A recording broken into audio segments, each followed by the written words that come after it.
ونعوذ بالله من شرور أنفسنا وسيئات أعمالنا من يهده الله فلا مضل له ومن يضلل فلا هادي له أشهد أن لا إله إلا الله وحده لا شريك له وأشهد أن محمدا عبده ورسوله يقول الله سبحانه وتعالى في كتابه الكريم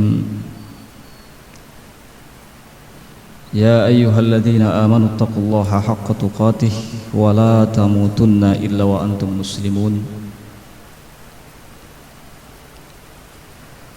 يا أيها الناس اتقوا ربكم الذي خلقكم من نفس واحدة وخلق منها زوجها وبث منهما رجالا كثيرا ونساء واتقوا الله الذي تساءلون به والأرحام إن الله كان عليكم رقيبا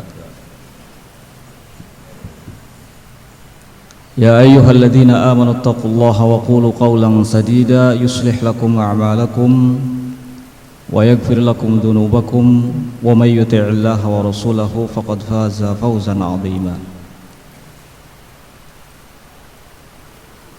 أما بعد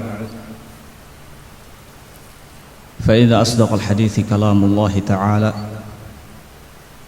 وخير الهدي هدي محمد صلى الله عليه وعلى آله وسلم وشر الأمور محدثاتها فإن كل محدثة في دين الله بدعة وكل بدعة ضلالة وكل ضلالة في النار. Ikhwan fillah akramakumullah, kaum muslimin yang dimuliakan oleh Allah Subhanahu wa taala. Segala puji bagi Allah yang dengan taufik dan inayahnya semata pada pagi hari ini kita dipertemukan di majelis dan tempat yang paling mulia.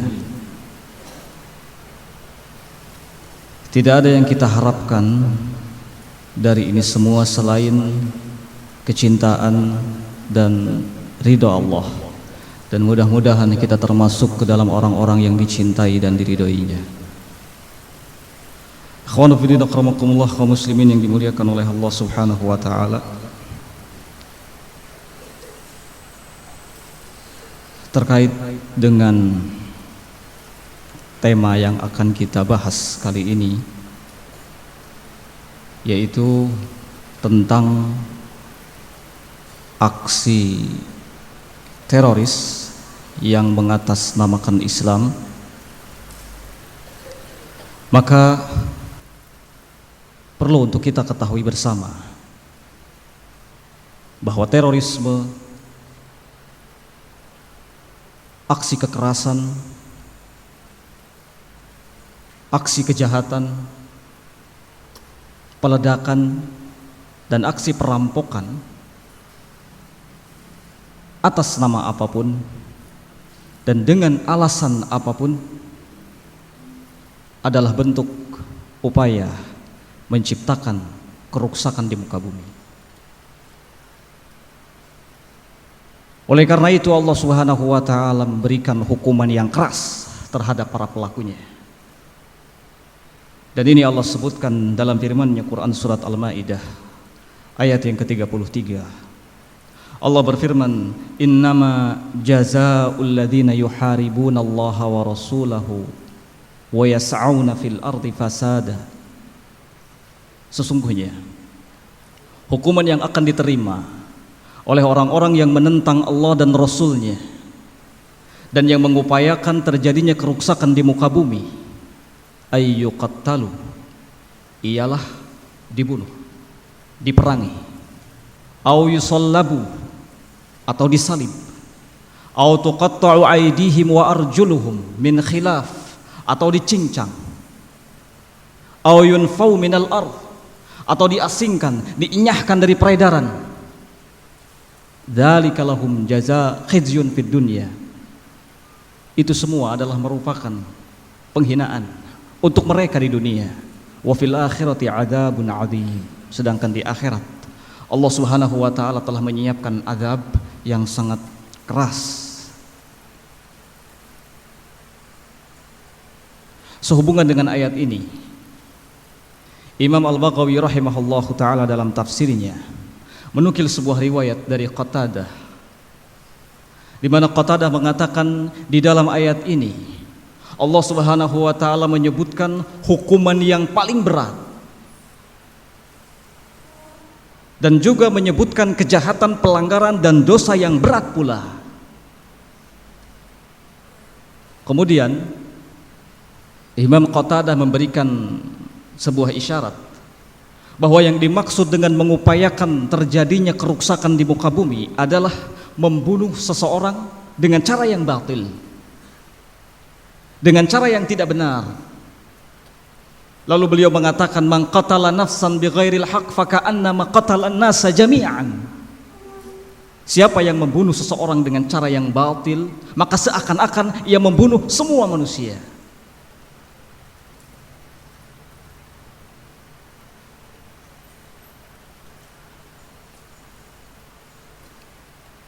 Maka terorisme, aksi kekerasan, peledakan dan perampokan sekali lagi sebagai bentuk upaya menciptakan kerusakan di muka bumi.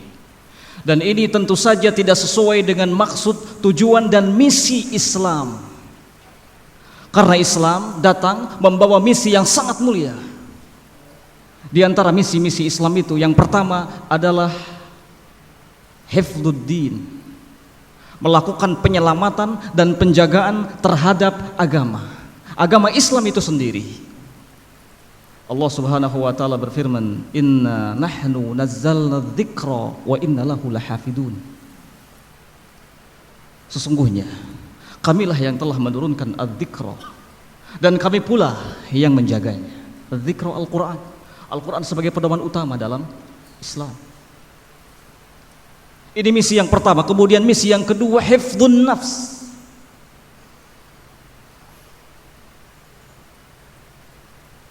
memberikan penyelamatan, penjagaan terhadap jiwa para pemeluknya secara khusus dan manusia secara umum. Dalam hadis yang diriwayatkan oleh Imam Bukhari dan Muslim, Nabi SAW mengatakan, umirtu an uqatilan nas, aku diperintah untuk memerangi manusia hatta yashhadu alla ilaha illallah, sampai mereka mau menyatakan bahwa tidak ada ilah yang berhak untuk diibadahi kecuali Allah, dan menyatakan bahwa Muhammad adalah Rasul Allah. Kemudian mereka menegakkan salat, lalu mereka menunaikan zakat. Fa in fa'alu dzalik asamu minni dima'ahum wa amwalahum. Kalau mereka melakukan semuanya itu, maka terjagalah darahnya dan terjaga pula harta bendanya. Jadi orang yang mengatakan bahwa Allah sebagai Rabbnya, Allah sebagai zat yang diibadahinya, berarti dia seorang muslim. Orang yang mengatakan bahwa Muhammad adalah Rasulnya dan Nabinya, dia seorang muslim. Orang yang menunaikan salat, dia seorang muslim. Orang yang mengeluarkan zakat, seorang muslim. Terjaga darah dan terjaga hartanya, dilindungi darahnya dan dilindungi harta bendanya. Kemudian misi yang ketiga adalah hifdzul aql, melakukan penyelamatan, penjagaan terhadap akal. Lalu hifdzul mal, yang keempat, melakukan penyelamatan dan penjagaan terhadap harta benda. Dan yang terakhir adalah hifdzun nasal, melakukan penjagaan dan penyelamatan terhadap keturunan.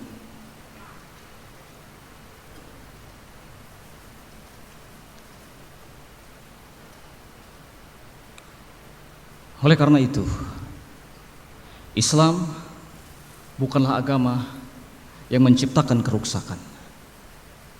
Umat Islam bukanlah pelaku perusakan di muka bumi.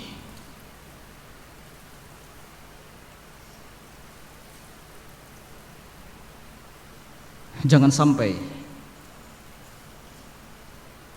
ada tuduhan bahwa Islam dan umat Islam adalah para pengacau. Hanya karena gara-gara ada sebagian dari kalangan umat Islam yang melakukan aksi-aksi teroris. Karena sesungguhnya inilah yang diinginkan oleh kufar. Inilah yang diharapkan oleh Yahudi dan Nasrani. Oleh karena itu begitu gencar sekali mereka melakukan propaganda. Orang-orang kafir selalu mengatakan, mari kita perangi teroris, mari kita basmi teroris, mari kita tumpas teroris. Siapa lagi kalau bukan umat Islam yang mereka maksud dari kata teroris? Ini yang diinginkan oleh orang-orang kafir dari sejak zaman Fir'aun. Fir'aun mengatakan bahwa dirinya anti teroris, sedangkan Musa teroris. Di dalam Quran surat Ghafir atau Al-Mu'min ayat yang ke-26, Allah Subhanahu wa taala berfirman, wa qala fir'aun dzaruni aqtul Musa wal yad'u rabbah. Kata Fir'aun, biarkan aku yang akan membasmi Musa, biarkan aku yang akan membunuh Musa. Wal yad'u rabbah, dan biarkan Musa berdoa kepada Rabbnya. Inni akhafu ayyubaddila dinakum, sesungguhnya aku khawatir dengan adanya Musa ini kalian akan merubah agama-agama kalian. Au ayyudhhira fil ardi fasada, atau saya khawatir dengan keberadaan Musa dia akan membuat kerusakan di muka bumi. Dua hal yang menjadi inti atau isi dari firman Allah Subhanahu wa taala ini. Yang pertama, Fir'aun memproklamirkan dirinya sebagai orang yang anti kerusakan, anti teroris. Yang kedua, Fir'aun mengatakan bahwa Musa adalah teroris. Musa adalah pelaku kekerasan, pembuat kekacauan, perusak di muka bumi. Ini yang diinginkan oleh orang-orang kafir dari sejak dulu sampai sekarang. Oleh karena itu, jangan tertipu. Orang-orang kafir tetaplah kafir. Kita wajib memberikan ketidaksenangan dan kebencian terhadap mereka. Jadi jangan sampai, karena ada sebagian umat Islam yang melakukan tindakan-tindakan teror, kemudian umat Islam dicap sebagai umat perusak. Karena harus kita ketahui bahwa Islam adalah agama yang datang membawa kasih sayang. Wa ma arsalnaka illa rahmatan lil alamin. Allah berfirman, tidaklah kami mengutusmu wahai Muhammad melainkan agar engkau atau keberadaan engkau di tengah-tengah manusia itu mampu menebarkan kasih sayang. Jadilah Islam ini sebagai agama kasih sayang. Islam itu datang dalam rangka menciptakan perdamaian, bukan dalam rangka mewujudkan adanya permusuhan. Dalam surat Ali Imran, Allah Subhanahu wa taala berfirman, wadhkuru ni'matallahi 'alaikum id kuntum a'daan fa'alafa baina qulubikum fa asbahtum bi ni'matihi ikhwana. Ingatlah oleh kalian nikmat Allah yang telah Allah karuniakan kepada kalian ketika kalian bermusuhan. Lalu Allah Subhanahu wa taala satukan hati kalian. Fa asbahtum bi ni'matihi ikhwana, maka dengan nikmat Islam kalian menjadi bersaudara. Menciptakan perdamaian. Islam datang tidak dalam rangka menyulut peperangan, menyulut permusuhan. Tidak. Tapi justru melahirkan perdamaian. Akhwan fi din akramakumullah, kaum muslimin yang dimuliakan oleh Allah Subhanahu wa taala. Sebelum kita lebih jauh berbicara tentang aksi-aksi teroris dan para pelakunya, saya ingin ingatkan kita semua dalam kesempatan ini bahwa keamanan, ketentraman, kenyamanan dalam menjalankan perintah agama adalah sebuah anugerah yang sangat besar. Dan Allah Subhanahu wa taala menjanjikan akan memberikan ini semua kepada orang-orang yang beriman. Seperti yang Allah sebutkan dalam firman-Nya, Inna lanansuru rusulana walladzina amanu fil hayatid dunya wa yauma yaqumul ashhad. Sesungguhnya kata Allah Subhanahu wa taala, kami akan memberikan pertolongan kepada para rasul kami, walladzina amanu, dan kepada orang-orang yang beriman, fil hayatid dunya, dalam kehidupan dunia, wa yauma yaqumul ashhad, dan pada hari di mana para saksi itu ditegakkan, yakni hari kiamat. Kemudian lebih jauh Allah Subhanahu wa taala menyatakan lagi dalam firman-Nya Quran surat An-Nur, wa'adallahu alladhina amanu minkum wa 'amilus shalihat ay yastakhlifahum kama istakhlafal ladina min qablihim wa la yumakkinanna lahum dinahum alladhi irtadha lahum wa la yubaddilannahum min ba'di khawfihim amna ya'budunani wa la yusyrikuna bi syai'a. Allah Subhanahu wa taala berjanji kepada orang-orang yang beriman di antara kalian dan kepada orang-orang yang beramal saleh akan memberikan kekuasaan kepada mereka seperti yang telah Allah berikan kepada orang-orang sebelum mereka, dan Allah Subhanahu wa taala akan mengokohkan agama mereka yang telah Allah ridhoi untuk mereka. Lalu Allah Subhanahu wa taala berjanji akan memberikan rasa nyaman, aman, tentram sebagai pengganti dari rasa ketakutan dan kecemasan. Ya'budunani wa la yusyrikuna bi syai'a. Hendaknya mereka beribadah kepadaku dan tidak menyekutukanku dengan sesuatu apapun.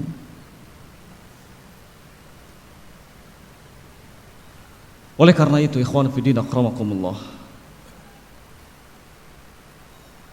sesuatu yang sudah seharusnya kita tempuh ialah mewujudkan apa yang menjadi janji Allah Subhanahu wa taala itu. Banyak sebab yang disebutkan oleh para ulama agar kita bisa mewujudkan apa yang menjadi janji Allah Subhanahu wa taala tadi. Antara lain yang pertama adalah bil imani billah wal amalis saleh, dengan cara beriman kepada Allah Subhanahu wa taala dengan keimanan yang benar, wal amalis saleh, dan dengan cara beramal saleh. Allah Subhanahu wa taala berfirman dalam Quran surat Al-Baqarah ayat 277, innal ladzina amanu wa 'amilus shalihat wa aqamus shalat wa atuz zakah. Sesungguhnya orang-orang yang beriman dan orang-orang yang beramal saleh lalu mereka menegakkan salat, menunaikan zakat, lahum ajruhum 'inda rabbihim, bagi mereka ada pahala yang telah disiapkan di sisi Rabb-Nya. Wala khaufun 'alaihim walahum yahzanun, tidak ada rasa khawatir dalam diri mereka, tidak pula mereka bersedih hati. Lalu berikutnya Allah Subhanahu wa taala menyatakan dalam Quran surat Yunus, kata Allah, innal ladzina amanu wa 'amilus shalihat yahdihim rabbuhum biimanihim. Sesungguhnya orang-orang yang beriman dan beramal saleh, yahdihim rabbuhum biimanihim, Rabb mereka akan senantiasa memberikan petunjuk kepada mereka lantaran keimanan-keimanannya. Maka orang-orang yang beriman bukanlah orang-orang yang bodoh dengan menganiaya diri mereka sendiri. Orang-orang yang beriman bukanlah orang-orang yang tolol dengan mencelakakan saudara-saudaranya dari kalangan kaum mukminin dan muslimin. Orang-orang yang beriman bukanlah orang-orang yang tega merusak agamanya sendiri. Orang-orang yang beriman adalah orang-orang yang berusaha menebar keamanan, kenyamanan, ketentraman terhadap kaum muslimin pada khususnya dan manusia pada umumnya. Inilah orang-orang yang beriman. Diriwayatkan oleh Imam Al-Bukhari rahimahullahu ta'ala dan diriwayatkan pula oleh Imam Muslim, sebuah hadis datang dari sahabat Abu Musa Al-Asy'ari radhiyallahu ta'ala an. Nabi sallallahu alaihi wa ala alihi wasallam bersabda, "Idza marra ahadukum fi masjidina aw fi suqina wa ma'ahu nablun falyumsik ala nisaliha." Kata Nabi SAW, apabila salah seorang di antara kalian lewat di masjid kami, melewati masjid kami, atau lewat di pasar tempat kami, lalu dia membawa tumbak, falyumsik ala nisaliha, maka hendaknya dia pegang ujung tombaknya, bagian yang tajamnya. Au falyaqbid bikaffihi, atau hendaknya dia pegang kuat tombaknya tersebut, agar tak ada satupun dari kalangan kaum muslimin yang terkena tombak itu.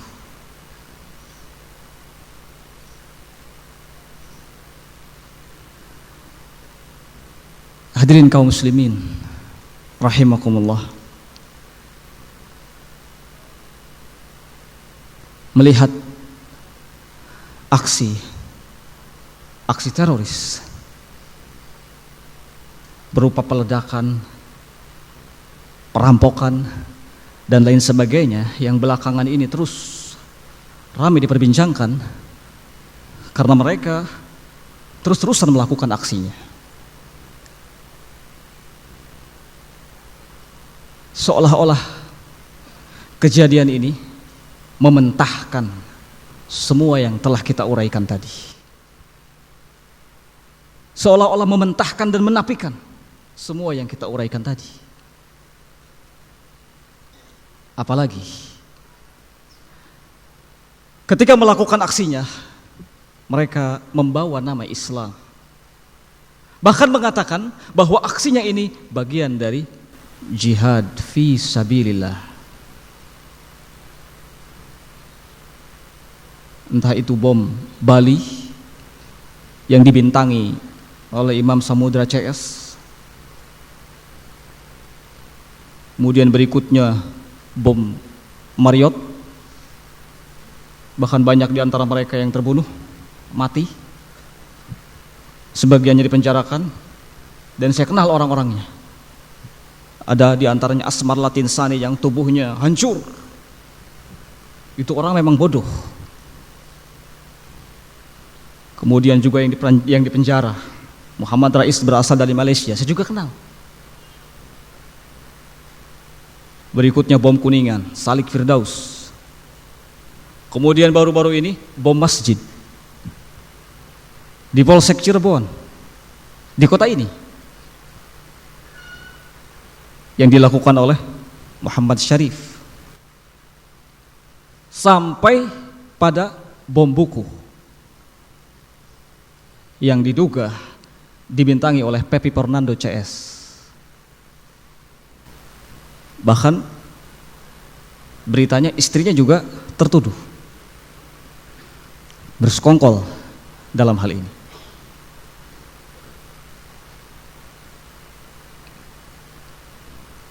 Khusus untuk bom masjid yang terjadi di kota ini, di Polsek Cirebon, kejadian ini memunculkan banyak tanda tanya tentang siapa mereka, dari mana mereka berasal, apa keyakinan mereka. Apakah mereka ini sama dengan teroris generasi lama yang dimaksud Samudra CS, Nurdin M. Top, dan lain sebagainya?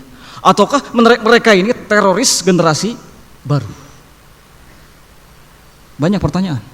Kalau seandainya mereka sama dengan generasi lamanya, kenapa yang jadi sasarannya sedikit berbeda?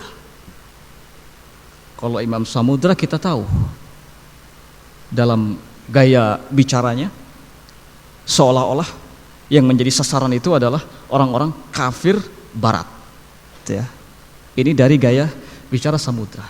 Apalagi dia sudah meluncur, apalagi ada sebuah buku yang meluncur atas namanya, Aku Melawan Teroris. Tapi kalau ini yang menjadi sasaran adalah kaum muslimin di masjid, di bom. Padahal baru saja kita baca hadis tadi, Nabi SAW mengatakan apabila salah seorang di antara kalian lewat di masjid kami, maksudnya masjid kaum muslimin, atau pasar kami, pasar kaum muslimin, kemudian membawa tombak, maka hendaknya dia pegang ujung tombaknya supaya tidak melukai. Ini malah masuk masjid ceder di sana. Ya. Kalau Imam Samudra CS, alhamdulillah kita sudah banyak menjelaskan kepada kaum muslimin. Bahkan saudara kita Ustaz Lukman, Mbak Abdu juga menulis buku. Ya. Mereka adalah teroris. Dan saya juga sempat menuangkan tulisan di majalah. Terorisme berkedok jihad pada waktu itu. Dan alhamdulillah ini tulisan walaupun dalam bentuk majalah sampai kepada para menteri. Mereka baca tulisan ini. Silih bergantian baca sampai kepada menteri. Jadi sudah kita sampaikan, sudah kita jelaskan tentang. Dan kita umumkan kepada kaum muslimin bahwa paham keislaman Imam Samudra berasal dari sebuah paham, dari sebuah aliran yang menyimpang dari Islam, yaitu aliran Khawarij. Di mana aliran Khawarij ini adalah sebuah aliran yang paling pertama menyimpang dari Islam. Sudah kita sampaikan. Pertanyaannya, siapa mereka? Bom masjid yang baru terjadi kemarin. Tambah lagi bom buku. Dengan adanya bom buku dan adanya berita bahwa bom diletakkan di sejumlah tempat sarana umum, ini juga memunculkan tanda tanya. Siapa pelakunya? Dari mana mereka? Kalau dikatakan sama, kenapa sasarannya berbeda? Ya.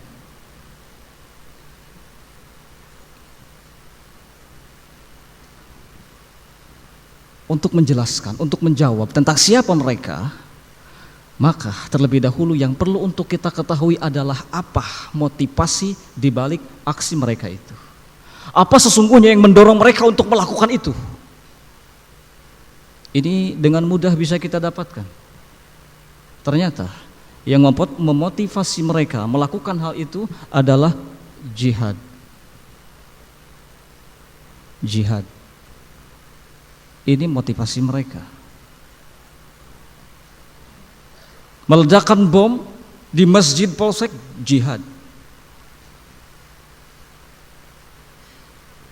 Meledakkan bom di tempat-tempat umum, walaupun di situ banyak kaum muslimin, bahkan dilewati oleh mayoritas kaum muslimin, jihad. Jadi motivasi mereka adalah jihad. Tidak percaya? Baru-baru ini dikabarkan, diketemukan sebuah buku, atau mungkin sudah lewat, diketemukan sebuah buku tentang jihad. Di rumahnya siapa? Di rumahnya atau di rumah mertuanya Pepi Fernando. Ada sebuah kitab itu, beberapa bukti, termasuk ada sebuah buku, bukan kitab ya. Buku tulisan Dr. Abdullah Azzam. Tentang apa? Tentang jihad. Pernah membaca buku Dr. Abdullah Azzam? Siapa yang membaca buku Dr. Abdullah Azzam, maka kita pasti tahu bahwa orang ini punya aliran atau pemikiran Khawarij. Dr. Abdullah Azzam punya buku yang berjudul Tarbiyah Jihadiyah 4 jilid. Saya tamat baca. Ngeri, siapapun yang membaca itu akan terbakar semangatnya. Timbul kebencian terhadap pemerintah dan kebencian terhadap para ulama. Dicaci maki di situ, ulama dihina. Mereka tidak berdaya. Mereka manusia-manusia yang hanya duduk santai menggoyangkan pulpennya. Mereka tidak punya semangat. Dicaci maki, dihina. Kemudian semangat kita akan dibakar dengan diceritakan berbagai macam kejadian-kejadian yang menimpa kaum muslimin, penindasan-penindasan yang diterima oleh kaum muslimin. Bahaya. Dan ternyata inilah buku yang dibaca oleh Pepi Fernando yang diduga sebagai aktor dari bom buku. Jadi motivasi mereka adalah jihad, sama. Ya. Kalau ternyata motivasi mereka sama dan bentuk jihadnya seperti itu, berarti satu aliran sebetulnya dengan teroris generasi lama, satu aliran, satu paham, walaupun berbeda komando, itu biasa. Ya. Komando bisa beda. Tapi urusan jihad sama. Diddul Amerika, melawan Amerika. dan melawan siapa saja yang mendukung atau dianggap antek-antek Amerika. Komando bisa beda, tapi pemikiran, aliran sama. Ya. Jadi kalau ditanyakan apakah mereka sama, jawabannya sama. Antara mereka teroris generasi baru, yang kata pemerintah, aparat menyebutnya teroris generasi baru, sama dengan teroris generasi lama. Itu sama, pemikirannya sama, walaupun secara komando berbeda.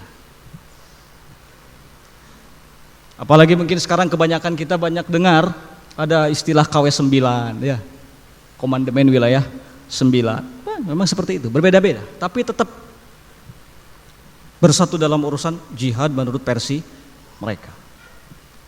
Ya.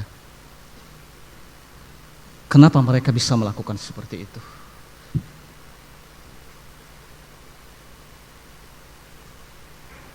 Apa sesungguhnya kesalahan mereka dalam memahami Islam sehingga melakukan hal tersebut? Ini akan coba kita uraikan. Ya. Di antaranya yang pertama adalah fasadul aqidah, rusak akidah.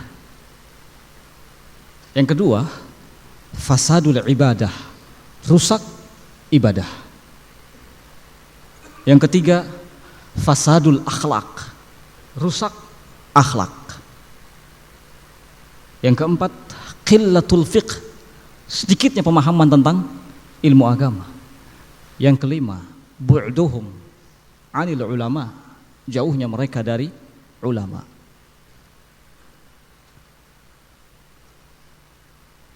Ini diantaranya. Apa yang dimaksud dengan fasadul akidah, rusaknya akidah? Apakah berarti bahwa mereka punya Rabb selain Allah? Apakah berarti mereka beribadah kepada selain Allah? Tidak. Apakah yang dimaksud dengan rusaknya akidah ini berarti mereka punya kitab selain Al-Quran? Tidak. Apakah yang dimaksud dengan fasadul akidah ini berarti mereka punya Nabi dan Rasul selain Muhammad? Jawabannya juga tidak. Dari sisi mana kalau begitu rusak akidah mereka itu dari sisi mana? Banyak sebetulnya. Cuman saya hanya akan menyebutkan 3 hal saja. Dan 3 hal ini sesuatu yang pernah saya rasakan, pernah saya pahami.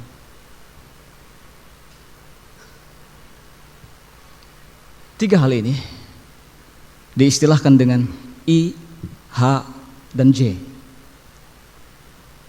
I, H, dan J. Apa itu? Iman, hijrah, jihad. Iman, hijrah, jihad. IHJ. Jadi akidah mereka rusak lantaran memiliki pemahaman yang salah terhadap keimanan, hijrah, dan masalah jihad. Apa kalau begitu keimanan menurut mereka? Kata mereka, al-imanu qaulun bil lisan wa i'tiqadun bil qalbi wa amalun bil jawari. Iman adalah ucapan dengan lisan, keyakinan di dalam hati, dan amalan dengan anggota badan. Kok sama seperti ahlu sunnah? Ya, sama seperti ahlu sunnah. Sampai di sini sama. Sama. Ahlu sunnah mengatakan iman, ucapan dengan lisan, keyakinan dengan hati, dan amalan dengan anggota badan. Kemudian mereka mengatakan tingkatan keimanan yang paling pertama adalah iman kepada Allah Subhanahu wa taala. Iman kepada Allah artinya harus tunduk, taat, patuh terhadap hukum Allah Subhanahu wa taala. Taat, patuh, tunduk terhadap syariat Allah Subhanahu wa taala dan wajib untuk menegakkan hukum Allah Subhanahu wa taala. Jika tidak punya niatan seperti ini, maka apalah artinya iman Anda? Iman artinya wajib menegakkan apa? Hukum Allah. Inilah tingkatan iman yang paling tinggi, kata mereka. Tidak ada gunanya Anda sholat, tidak ada gunanya Anda banyak melakukan amal soleh, tidak ada gunanya kesolehan Anda, tidak ada gunanya Anda hidup, tidak ada gunanya Anda menikmati dunia Anda kalau Anda tidak punya keyakinan yang seperti ini. Iman dalam artian menegakkan hukum Allah. Didoktrin setiap orang dengan doktrin seperti ini. Percuma Anda hidup, tidak ada gunanya, tidak ada maknanya, tidak ada artinya. Tapi kalau Anda punya keyakinan dalam hati bahwa Anda harus menegakkan hukum Allah, maka inilah iman yang benar. Inilah iman yang benar, kata mereka. Punya keyakinan untuk menegakkan apa? Hukum Allah. Yang lainnya disinggung enggak. Jadi pembahasannya seputar ini terus, ya. Semua ayat-ayat yang berhubungan dengan masalah keimanan, dengan hukum terus ditarik, dibahas.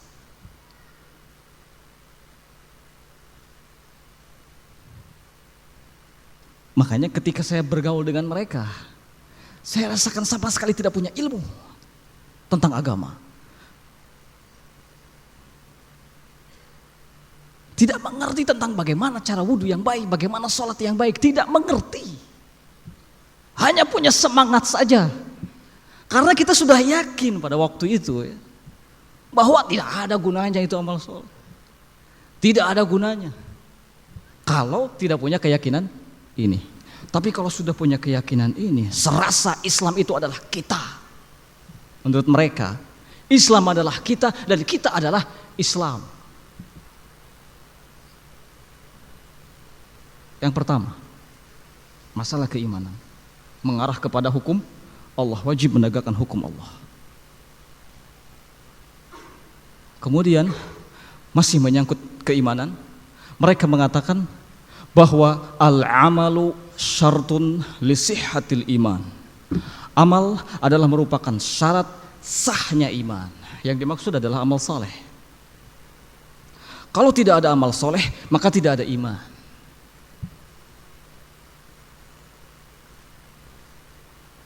Atas dasar inilah kemudian mereka mengkafirkan para pelaku dosa besar.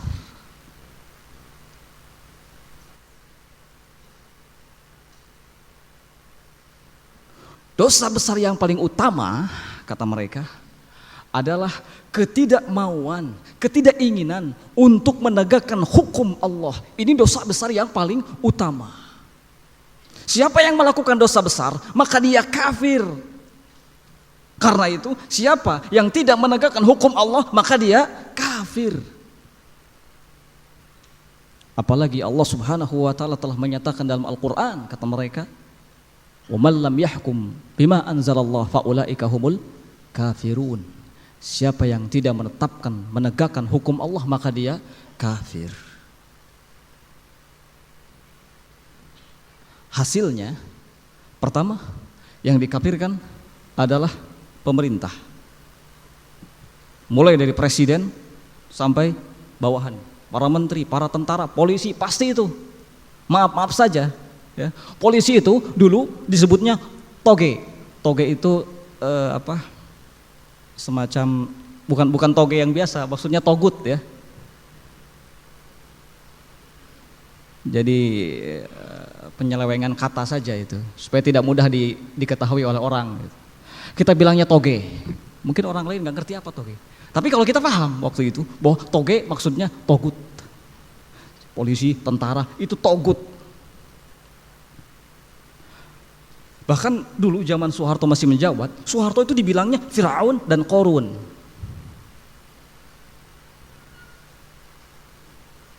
Soeharto dibilangnya Firaun dan Qorun.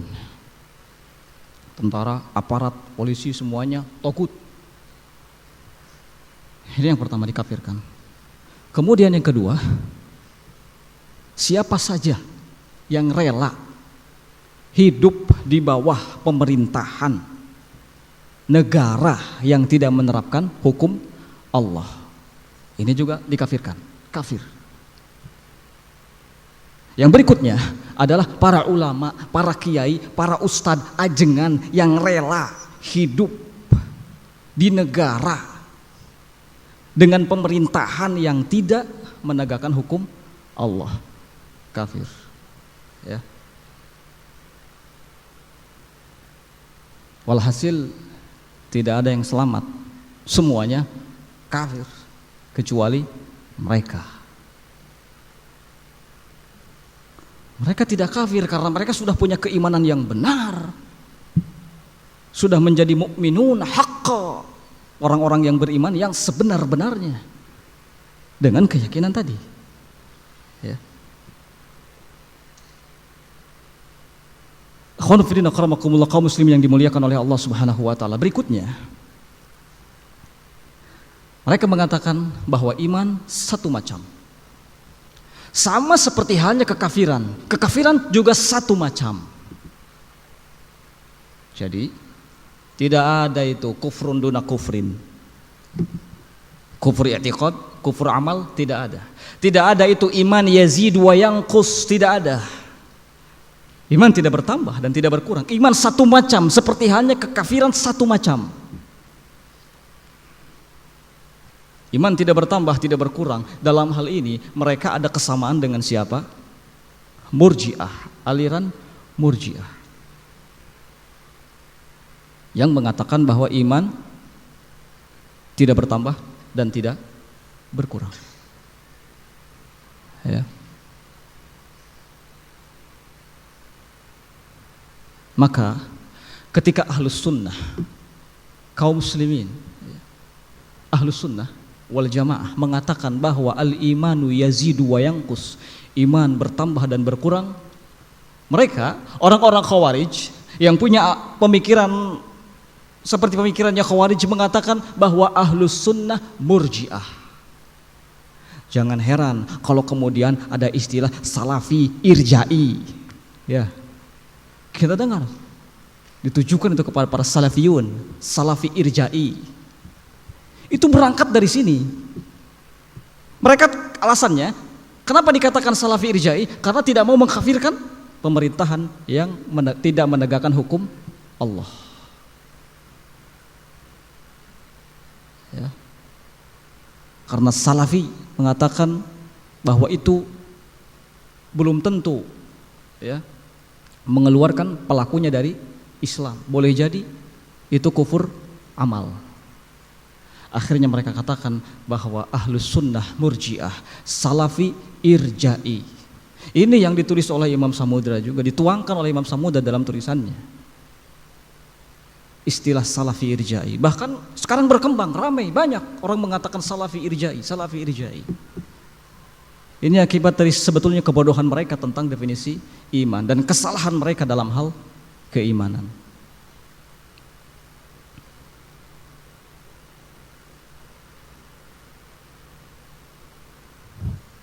Anehnya, orang-orang murji'ah ketika ahlus sunnah mengatakan al-amalu minal iman, amal adalah bagian dari iman, mereka marah. Orang-orang murji'ah marah. Kemudian orang-orang murji'ah mengatakan ahlus sunnah khawarij. Kenapa ahlus sunnah khawarij? Karena mengatakan iman bagian dari amal, amal bagian dari iman. Haula wala quwwata illa billah. Khawarij mengatakan ahlus sunnah murji'ah, murji'ah mengatakan ahlus sunnah khawarij. Sama bodohnya ini murji'ah sama khawarij ini. Ya. Padahal ahlus sunnah wal jamaah tidak mengatakan kalau iman sebagai syarat sahnya, kalau amal sebagai syarat sahnya iman. Kalau orang-orang khawarij tadi sudah kita sampaikan, mereka mengatakan bahwa amal soleh itu sebagai syarat sahnya iman. Ahlus sunnah tidak. Ahlus sunnah mengatakan bahwa amal bagian dari iman. Jadi beda sesungguhnya.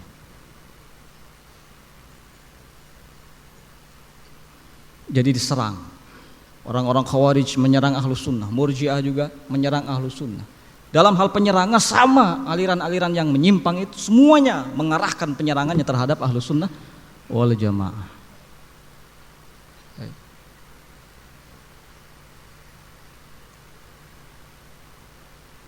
Akhwan fillah akramakumullah. Bisa dipahami sampai di sini? Penting memahami masalah keyakinan, kekeliruan mereka, ya, supaya kita tidak terpengaruh, agar kaum muslimin generasi muda tidak tertipu lagi dengan uraian-uraian mereka. Berikutnya setelah iman adalah apa tadi? Hijrah. Apa yang dimaksud dengan hijrah oleh mereka? Kesalahan mereka dalam memahami hijrah sebetulnya itu akibat dari kesalahan mereka dalam memahami iman. Hijrah, kalau kita lihat dalam sejarah Islam, paling tidak maknanya ada dua, ya. Yang pertama adalah al-intiqalu min daril khauf ila daril amni, berpindah dari tempat yang tidak aman menuju ke tempat yang aman. Ini seperti hijrahnya Nabi, ya, dari Mekah ke Habasyah. Yang kedua adalah al-intiqalu min daril kufri ila daril imani wal Islam, berpindah dari negeri yang kafir, yang penuh dengan kesyirikan, menuju negeri yang penuh dengan keimanan. Ini ketika Nabi hijrah dari Mekah ke Madinah. Kalau hijrah versi mereka adalah berpindah dari komunitas jahiliyah, berpindah dari komunitas jahiliyah, atau katakanlah berpindah dari negeri jahiliyah yang tidak menerapkan hukum Allah Subhanahu wa ta'ala. Mungkin kita bingung, ini hijrahnya kemana? Kalau hijrah itu kan perpindahan. Mereka mengatakan hijrah adalah berarti berpindah dari komunitas jahiliyah atau berpindah dari negara yang tidak menerapkan hukum Allah Subhanahu wa ta'ala. Mereka mengatakan karena kita tidak punya negara. Mereka mengaku kita belum punya negara. Karena kita belum punya negara, maka ada kewajiban bagi kita untuk membentuk jamaah. Membentuk apa? Jamaah. Dan saya pernah hadir di seminar mereka. Pada waktu itu diberi judul runtuhnya Khilafah Utsmaniyah. Dalam seminar itu dikatakan bahwa semua kaum muslimin tanpa terkecuali yang hidup dimanapun, ketika runtuhnya Khilafah Utsmaniyah, Daulah Utsmaniyah maksudnya menurut mereka, Daulah Utsmaniyah, maka dalam keadaan berdosa semuanya. Oleh karena itu, ketika mereka khawatir terkena dosa, maka masing-masing membuat kelompok tersendiri, masing-masing membuat jamaah. Saya masih ingat sampai sekarang uraian, masing-masing membuat jamaah. Karena apa? Dalam rangka menyelamatkan dari dosa. Nah, ini yang menunjukkan bahwa membentuk jamaah itu sesuatu yang wajib hukumnya bagi mereka. Siapa yang tidak hidup dalam lingkungan jamaah versi mereka, maka dia berdosa.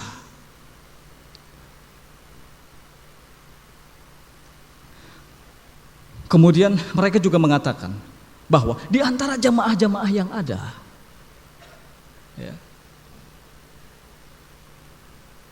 itu kebanyakannya menyimpang, tidak benar dengan aturan. Jamaah yang dibenarkan adalah jamaah yang punya cita-cita untuk menegakkan hukum Allah. Ini jamaah yang benar. Oleh karena itu, bagi siapa saja yang sudah beriman dengan keimanan yang sudah kita sebutkan tadi, maka kewajiban berikutnya adalah berhijrah. Berhijrah kemana? Kepada suatu jamaah yang punya cita-cita menegakkan hukum Allah Subhanahu wa ta'ala. Hijrah.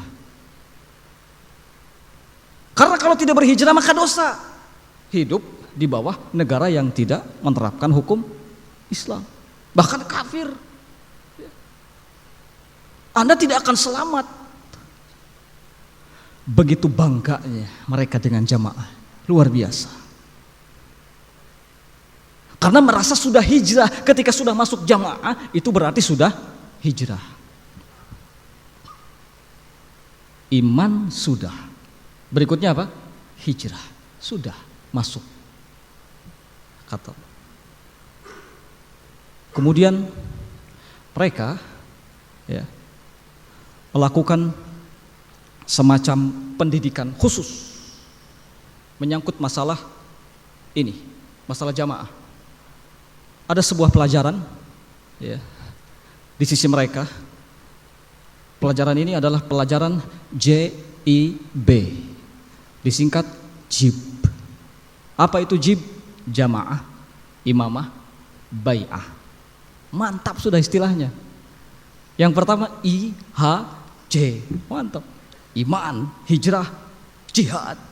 Berikutnya JIB, jamaah, imamah, bai'ah. Mantap. Ada pelajaran jamaah. Dikenakan tentang betapa pentingnya jamaah. Siapa yang tidak berjamaah maka dosa. Oh, itu ya. Karena kita diperintahkan oleh Allah untuk wa'tasimu bihablillahi jami'an wala tafarraqu, berpegang teguhlah dengan tali Allah semuanya dan jangan berpecah belah. Ketika kita berpecah belah maka dosa. Selamatkan dengan cara bergabung dengan jamaah. Dalam jamaah tentu ada imamah. Tentu ada imamah. Kalau misalnya anggota jamaah itu bertanya, siapa imam kami? Itu tidak akan pernah dikasih tahu. Ada. Siapa? Ada. Kenapa? Karena tidak akan percaya, khawatir kalau orang ini nanti ketangkep akan bilang. Makanya dilindungi. Nggak akan pernah tahu itu. Para pengikut itu nggak akan tahu siapa imamnya. Mereka mengatakan ada. Wajib memberikan ketaatan terhadap imam jamaah. Kalau kita tidak punya imam, maka akan berdosa kita. Kita akan terlantar nanti di akhirat. Kemudian mengutip ayat. Wa yauma nad'u kullu unasin bi imamihim.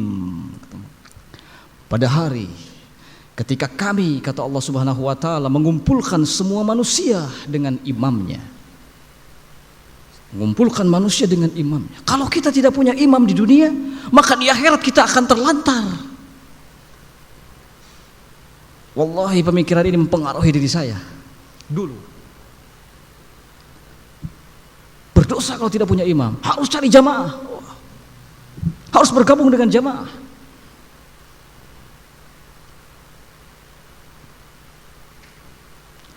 Alhamdulillah, jazakallah khairan. Semoga Allah Subhanahu wa taala membalas kebaikan saudara saya, Ustadz Abdul Somad, Ustadz Lukman, yang Masya Allah perhatiannya ketika awal kali saya bertemu dengan mereka berdua di Yaman. Berikan perhatian, timbul semangat saya untuk mengetahui sebetulnya bagaimana. Bulan-bulan pertama tidak ada yang saya kerjakan kecuali saya cari di maktabah itu. Kebetulan waktu itu ada yang ngasih tahu, coba cari tulisannya Syekh Robi, coba baca tulisannya Syekh Robi, Syekh Fulan, tentang mereka, tentang pemikiran Khawarij, tentang. Saya baca, saya cari. Bahkan yang menjadi tanda tanya saya adalah ayat yang tadi. Di hari di mana kami akan mengumpulkan semua manusia dengan imamnya. Apa yang dimaksud dengan imam ini? Dicari, dibuka dalam tafsir Ibnu Katsir, ternyata yang dimaksud adalah Rasul. Waduh. Bukan imam jamaah. Dibodohi saya. Ya. Astagfirullah.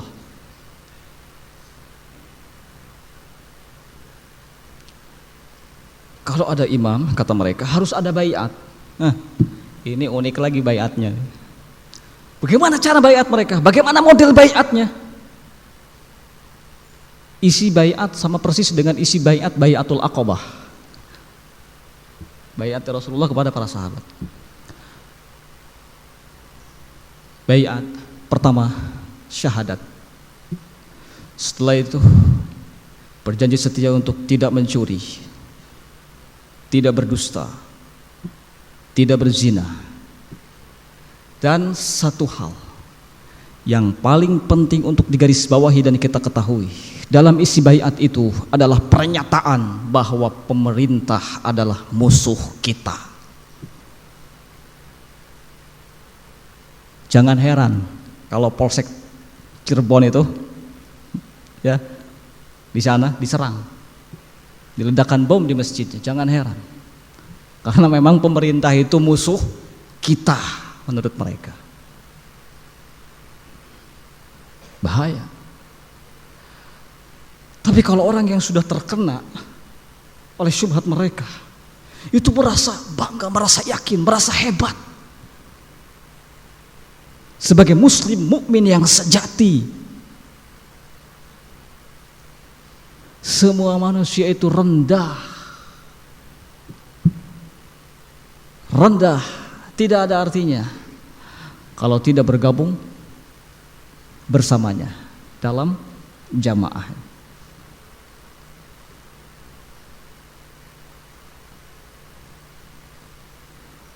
Iman, hijrah, kemudian berikutnya apa? Jihad.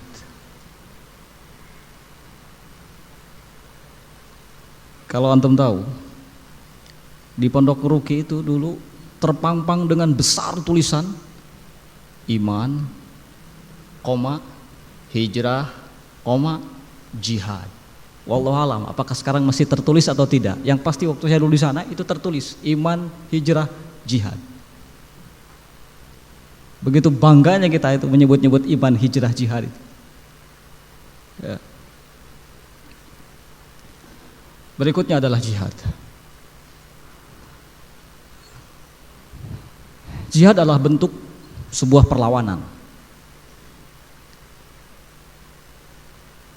Jihad versi mereka adalah bentuk perlawanan yang ditujukan pertama kepada kufar, orang-orang kafir barat, ya. Yahudi, Nasrani, kafir asli.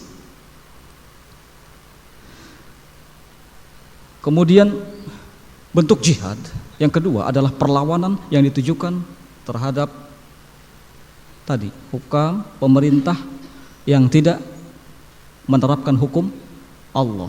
Kemudian orang-orang yang hidup di bawah pemerintahan tersebut. Berikut ulama yang mendukung pemerintahan yang seperti itu keadaan. Ini masuk dalam kategori jihad bagi mereka. Ya. Kenapa sampai seperti itu paham jihadnya? Karena buku-buku yang dibaca adalah buku-buku yang salah. Ada buku tulisan Said Hawa diberi judul Jundullah Thaqafan wa Akhlaqan, tentara Allah. Judulnya Jundullah, tentara Allah. Dan saya pernah ikut kajian kitab ini, Jundullah Thaqafan wa Akhlaqan. Bagaimana akhlak seorang Jundullah? Bagaimana keseharian seorang Jundullah? Bagaimana pengetahuan yang harus diketahui oleh seorang Jundullah? Jundullah Thaqafan wa Akhlaqan. Bangga gitu. Buku-buku Sayyid Qutb yang dibaca, termasuk buku-buku Hasan al-Banna.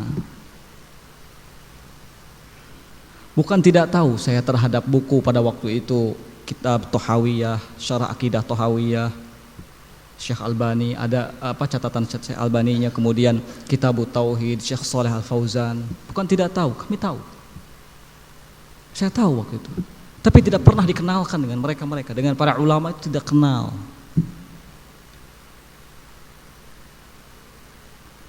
Yang dikenalkan kepada kita pada waktu itu adalah buku-buku ini. Sayyid Qutb sebagai ulama hebat, ya. Hasan al-Banna, Said Hawa, Fathi Yakan. Fathi Yakan itu punya buku, judulnya Bangkitlah Wahai Pemuda. Ini menyebar di Indonesia. Buku tipis saja, tipis gini. Judulnya Bangkitlah Wahai Pemuda. Wah, provokasi isinya. Ada lagi buku Abul A'la Al-Maududi, Dasar-dasar Islam. Tamat saya baca itu. Segini tebalnya. Dasar-dasar Islam. Sama, bahaya. Sangat disayangkan memang buku-buku yang seperti ini banyak bertebaran di tengah-tengah kaum muslimin. Ini cuci otak, ya. Berpengaruh jelas terhadap pemahaman. Apalagi anak-anak muda yang minim pengetahuannya terhadap ilmu agama dan lebih cenderung mengedepankan semangat. Biasa anak muda itu. Anak muda itu adalah sekelompok anak yang senang mencari tantangan, senang menghadapi tantangan, ya. Senang menghadapi tantangan, senang mencari tantangan. Anak muda. Jadi jihad mereka atau versi mereka adalah perlawanan terhadap yang tadi kita sebutkan, ya. Kita tidak mengingkari sebetulnya tentang keimanan. Jelas Ahlus Sunnah wal Jamaah punya pemahaman yang benar tentang masalah hijrah, bagian dari syariat Islam. Bahkan jihad adalah memang Nabi SAW menyampaikan bahwa jihad sebagai dzirwatus sanamil Islam, puncak ketinggian Islam, ya. Tapi jihad membutuhkan ilmu. Adapun yang mereka lakukan itu sedikit ilmu, hanya mengandalkan semangat, dan ini yang saya rasakan dulu, ya. Kalau kita ngaji, saya waktu itu sekitar mungkin 6 orang atau 7 orang, itu sendal disuruh bawa ke dalam. Ngaji, sendalnya suruh bawa ke dalam, dibawalah sendal ke dalam. Jadi di luar itu tampak tidak ada orang, padahal di dalam sedang mengadakan pengajian. Apa yang dikaji? Kitab? Tidak, bukan kitab. Sahih Muslim, wah boro-boro, ya. Yang dikaji apa? Buka Al-Quran, Quran buka. Pertama suruh baca, setelah selesai baca baru kemudian nanti beralih ke ayat-ayat tentang jihad, ayat-ayat tentang hijrah, ayat-ayat tentang, waduh, seperti itulah. Itu saja yang dibahas. Maka tidak heran kalau kebanyakan mereka itu lebih banyak menghafal Quran surat Al-Anfal dan At-Taubah. Wah, favoritnya itu. Karena perang, ya kan? Favorit itu. Sering sekali kalau mereka jadi imam, itu biasa yang dibaca surat Al-Anfal, At-Taubah. Ayat favorit, surat favorit, ya. Bahkan yang mendasari IHJ ini, iman hijrah jihad, juga surat Al-Anfal. Ayat yang ke-74, Allah Subhanahu wa taala berfirman, "Walladzina amanu wa hajaru wa jahadu fi sabilillah walladzina awaw wa nasaru ulaika humul mu'minuna haqqan." Orang-orang yang beriman, kemudian berhijrah, kemudian jihad, dan memberikan pertolongan kepada mereka, maka mereka itulah orang-orang yang beriman dengan keimanan yang sebenar-benarnya. Jadi pakai dalil, tapi dalilnya itu salah tempatkan. Dalilnya disalah tempatkan. Kan mantap kita yang mendengarnya, yang jahil, tidak tahu ilmu. Oh, Al-Quran ini orang-orang yang beriman, berhijrah, berjihad. 3 tingkat. Iman, hijrah, jihad. Kalau sudah iman, sudah hijrah, jihad, mu'minuna haqqo, orang yang beriman dengan keimanan yang sebenar-benarnya. Oleh karena itu, mereka punya keyakinan bahwa membunuh seorang kafir itu sama, membunuh bukan orang kafir maksud saya, membunuh seorang muslim, ya, yang dikafirkan tentunya, membunuh seorang muslim yang dikafirkan, itu pahalanya sama seperti membunuh seorang kafir asli. Sama. Makanya tidak heran kalau bom diledakkan di tempat-tempat umum yang kalau kita pikir apa kok meletakkan bom di pipa apa itu, ya, yang di mana Serpong apa di mana itu, kemudian meletakkan bom kok di tempat-tempat sarana umum yang dilewati oleh kaum muslimin, apa maksudnya? Kita jangan heran lah. Mereka sudah menganggap bahwa itu sebagai sebuah pahala besar, jihad. Iman sudah, hijrah sudah, tinggal apa lagi? Jihad. Ya. Jangan heran. bom meledak di masjid, di polsek kota Cirebon, kota ini, mereka anggap sebagai sebuah ibadah itu. Ya. Tidak akan pernah dengar omongan-omongan orang dikatakan ini sebagai tindakan yang berdebah, tidak akan pernah dengar, karena mereka sudah meyakini bahwa itu bagian dari ibadah yang agung. Dari dulu pun seperti itu ya ikhwan. Ingat bagaimana terbunuhnya sahabat Ali bin Abi Thalib. Ia terbunuh di tangan Abdurrahman bin Muljim dan salah satu temannya Syabib. Pada waktu itu Abdurrahman bin Muljim mendatangi Syabib, temannya. Kata Abdurrahman bin Muljim, "Alaka syarafud dunya wal akhirah?" Apakah kamu ingin kemuliaan dunia dan akhirat? Syabib menjawab, "Tentu saja." "Wa madzaka?" Apa itu? Abdurrahman bin Muljim menjawab, "Qatlu Ali bin Abi Thalib." Membunuh Ali bin Abi Thalib. La haula wala quwata illa billah. Kemudian Syabib bertanya, bagaimana bisa kita membunuh Ali bin Abi Thalib? Abdurrahman bin Muljim mengatakan,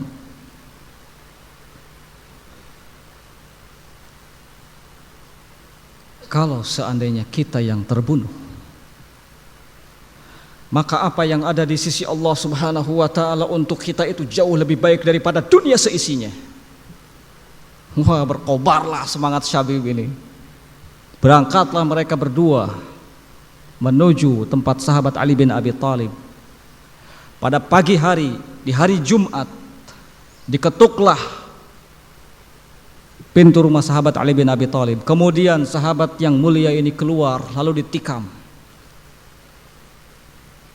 oleh mereka berdua hingga bersimbah darah dan beliau wafat. Itu terjadi pada tanggal 17 Ramadan tahun 40 Hijriah. Semoga Allah Subhanahu wa ta'ala meridhoinya. Ini sahabat Ali bin Abi Thalib yang seperti ini dibunuh, ditikam, apalagi kalau cuma sekedar polisi atau muslim biasa. Ya. Wong sahabat saja dibunuh. Sebelum melakukan pembunuhan terhadap sahabat, apa motivasinya? Pahala.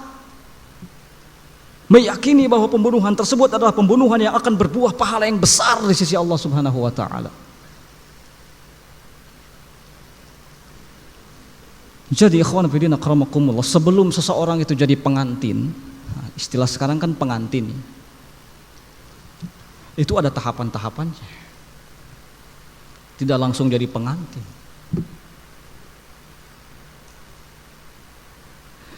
Jadi pengantin ini diakibatkan pertama oleh su'ut tafkir, jeleknya cara berpikir. Setelah jelek dalam cara berpikir, maka masuk ke dalam fase berikutnya, takfir, pengkafiran. Setelah pengkafiran, berikutnya adalah jadi pengantin, tafjir, peledakan. Jadi diawali dengan pemikiran, setelah pemikiran pengkafiran, setelah pengkafiran peledakan. Ini orang-orang yang siap untuk jadi pengantin itu sudah, wah, motivasinya sudah menggebu pahala di sisi Allah besar. Dan dia tidak akan pernah memperhitungkan siapa yang terbunuh karena sudah meyakini kafir semua.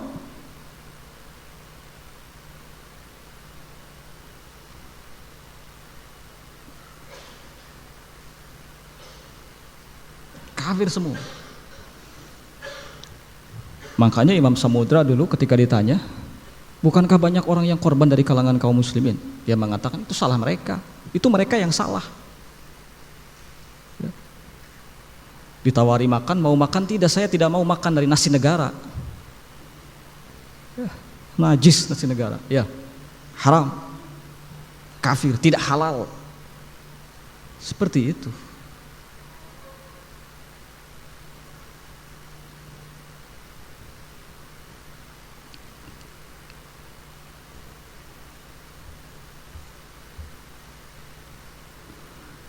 Khawani fillah akramakumullah.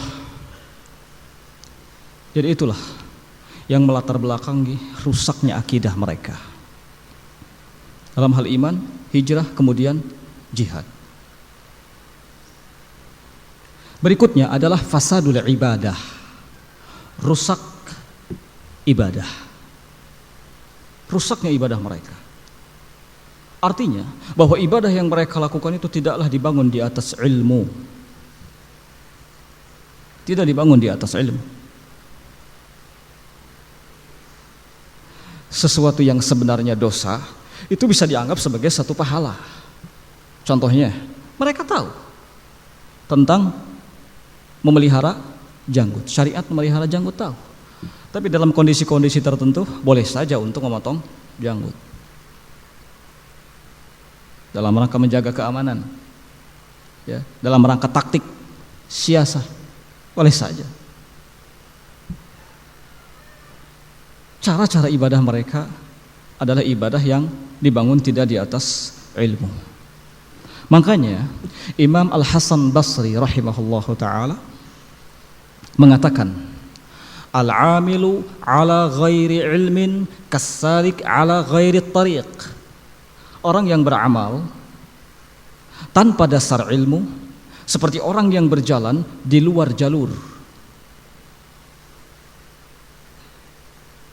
Al-amilu ala ghairi tariq ma yufsidu akthar mimma yuslih. Orang yang beramal tanpa dasar ilmu, apa yang dirusaknya jauh lebih banyak daripada apa yang diperbaikinya.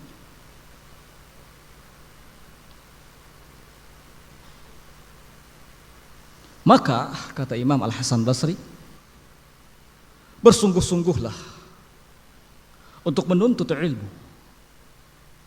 tanpa menyepelekan ibadah, dan bersungguh-sungguhlah untuk beribadah tanpa menyepelekan ilmu. Fa inna qauman, karena sesungguhnya ada suatu kaum, mereka bersungguh-sungguh dalam ibadah, wa tarakul ilma, lalu meninggalkan ilmu, kharaju bi asyafihim ala ummati Muhammad sallallahu alaihi wa ala alihi wasallam, mengakibatkan mereka keluar membawa pedang-pedangnya, kemudian mengarahkan pedang-pedangnya itu kepada umat Muhammad sallallahu alaihi wa ala alihi wasallam. Lantaran apa? Kebodohan. Ada suatu kaum, kata Hasan Basri, mereka menitik beratkan kepada ibadah, giat ibadahnya, meninggalkan ilmu, pada akhirnya mengakibatkan mereka keluar membawa senjatanya, kemudian mengarahkan kepada umat Muhammad.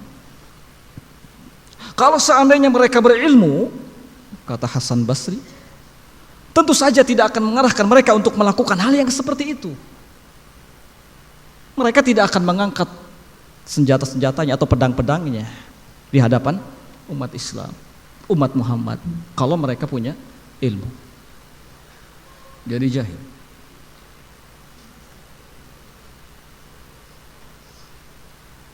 Rusak ibadah, ya.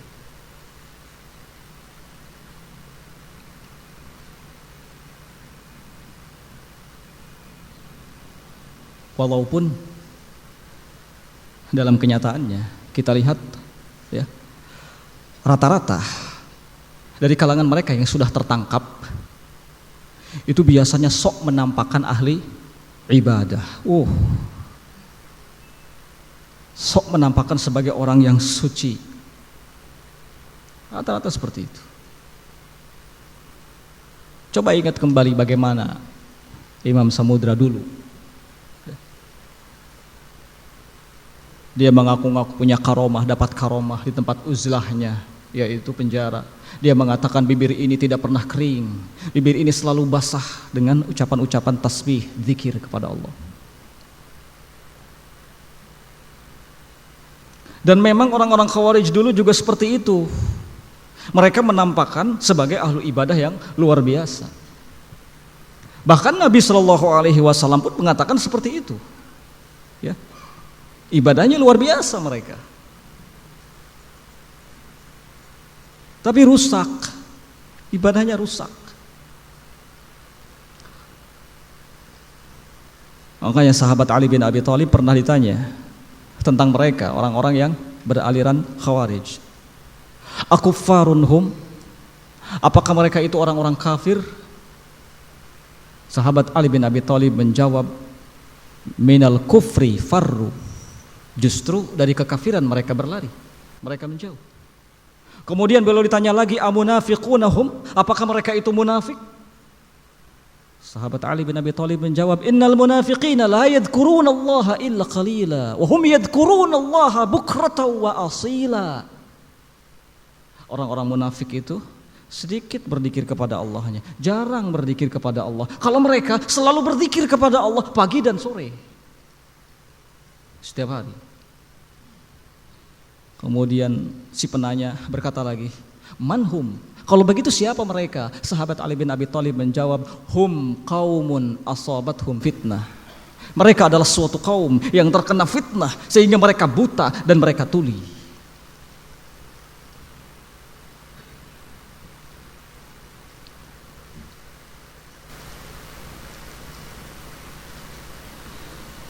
Khawun firina karamakumullah, yang berikutnya rusak akidah, rusak ibadah, selanjutnya adalah rusak akhlak.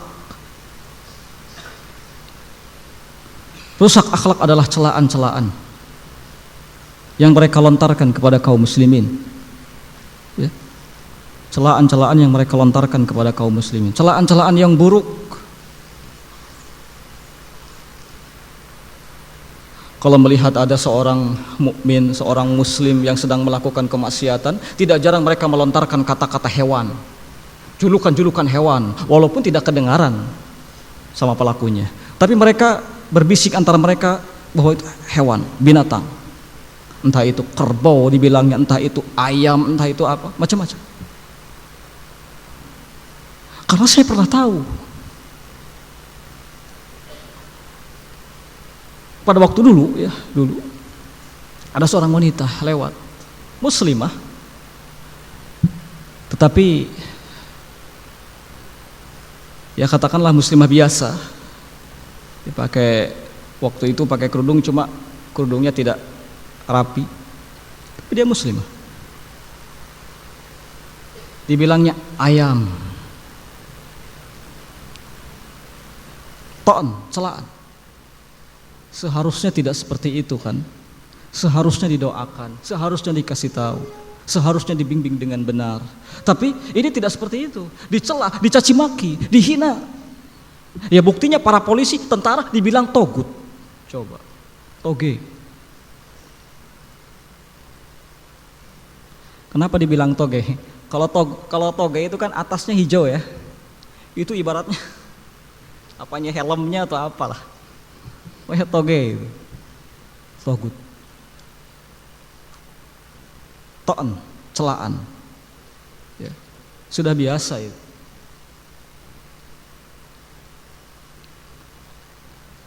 Kemudian su'udzon, berburuk sangka, biasa. Meremehkan orang lain itu biasa. Karena merasa sudah benar, sudah bangga, sudah iman, sudah hijrah, dan berupaya untuk jihad. Itu sudah mukminuna haqqo, sudah itu. Yang lain tidak ada artinya, sama sekali nggak ada artinya. Oleh karena itu tidak pernah ada upaya bagi mereka untuk duduk di majelis ilmu kecuali yang Allah Subhanahu wa taala berikan hidayah. Ya. Ada salah satu trik mereka untuk membodoh-bodohi orang. Biasanya mereka kalau mengadakan pengajian itu kan tidak jauh lah pembahasannya, pasti seputar masalah hukum Allah itu ya, masalah jihad, itu aja pembahasannya. Kebencian terhadap orang-orang kafir, seputar itu. Itu dihafalkan dulu. Jadi kita yang mau ngasih ceramah itu disuruh ini dihafalkan dulu. Hafal. Sudah hafal semuanya ayat-ayat tersebut baru kita berbicara. Jadi orang yang mendengarkan itu, wah hebat itu. Al-Quran hafal. Padahal boro-boro ya. Padahal boro-boro. Kita nanti bicara, terdapat di Quran surat ini ayat sekian, Quran surat ini ayat sekian, Quran surat ini ayat sekian. Kenapa hafal? Karena masalahnya mudah, berkaitan semua itu kan, masalah jihad semuanya, masalah kebencian terhadap orang-orang kafir semuanya. Orang-orang yang mendengar, luar biasa. hebat ilmunya, padahal cuman itu, ya. Padahal cuman itu. Ya.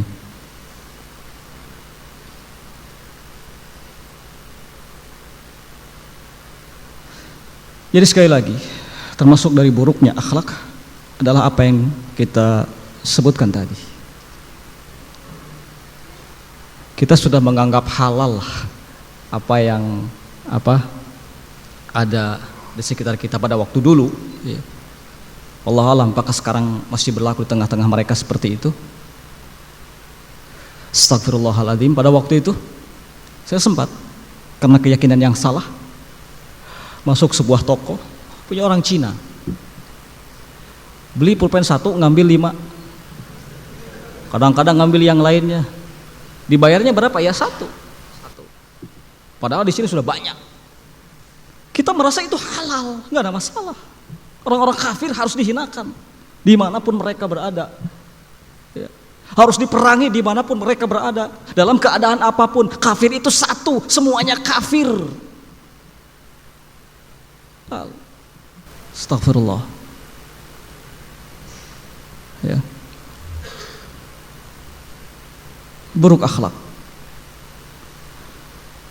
Kemudian selanjutnya qillatul fiqh, sedikit pengetahuan tentang agama. Sedikit pengetahuannya tentang agama, qillatul fiqh.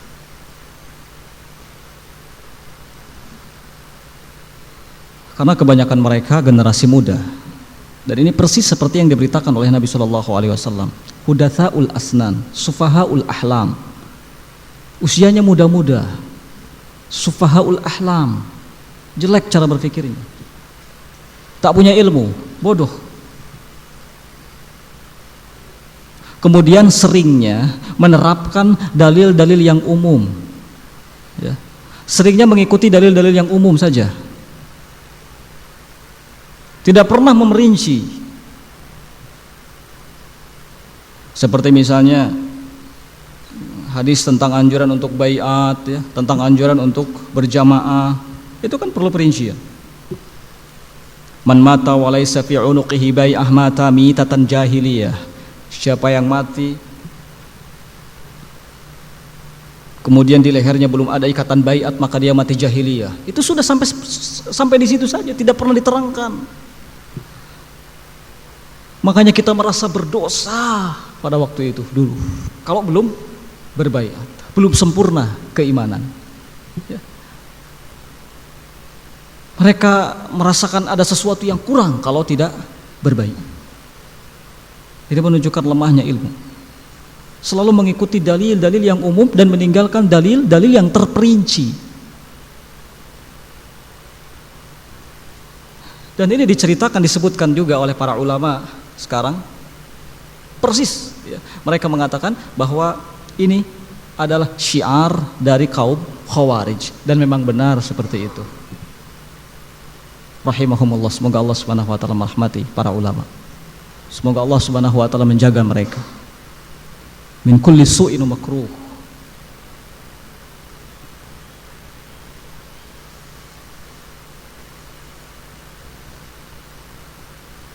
Selanjutnya adalah jauhnya mereka dari ulama. Rusak akidah, rusak ibadah, rusak akhlak, sedikit ilmu, jauh dari ulama.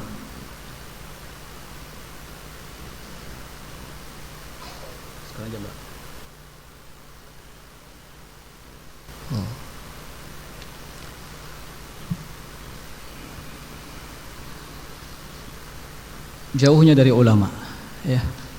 Karena memang jarang sekali kita mempelajari kutub, kitab-kitab para ulama dulu, dan mereka pun memang tidak punya perhatian ke arah sana. Yang selalu dibaca, yang selalu diutamakan adalah pembahasan atau buku-buku seputar jihad,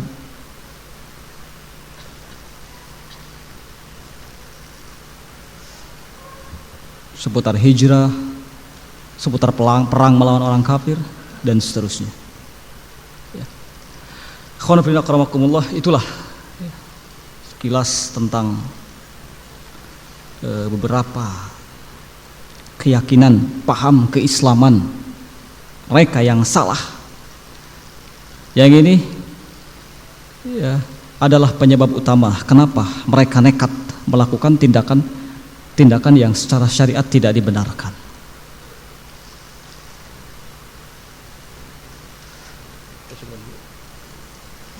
Insyaallah mungkin saat ini kita cukupkan dulu sampai di sini. Mudah-mudahan apa yang diuraikan tadi sedikit banyaknya memberikan penjelasan kepada kita tentang siapakah mereka dan bagaimana hakikat atau paham keislaman mereka. Islam jauh dari apa yang mereka yakini. Islam tidak seperti apa yang mereka tampilkan. Ya. Islam adalah rahmatan lil alamin.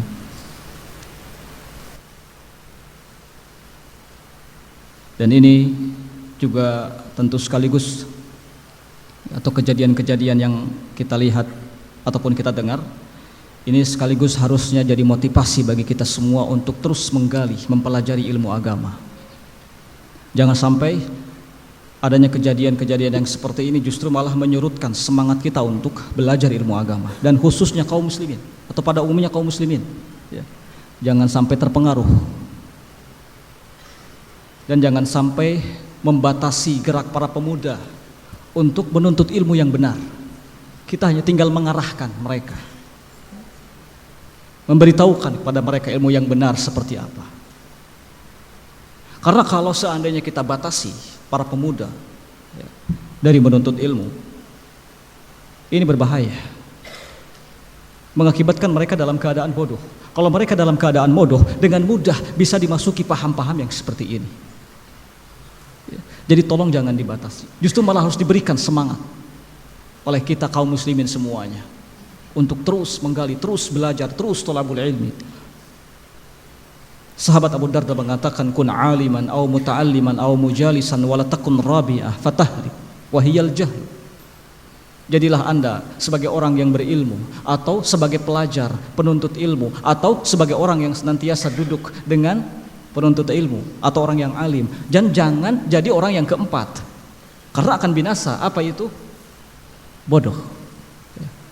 Jadi orang yang subhanakallahumma bihamdik asyhadu an la ilaha illa anta astaghfiruka wa atubu ilaik walhamdulillahirabbil alamin wallahu taala a'lam bissawab.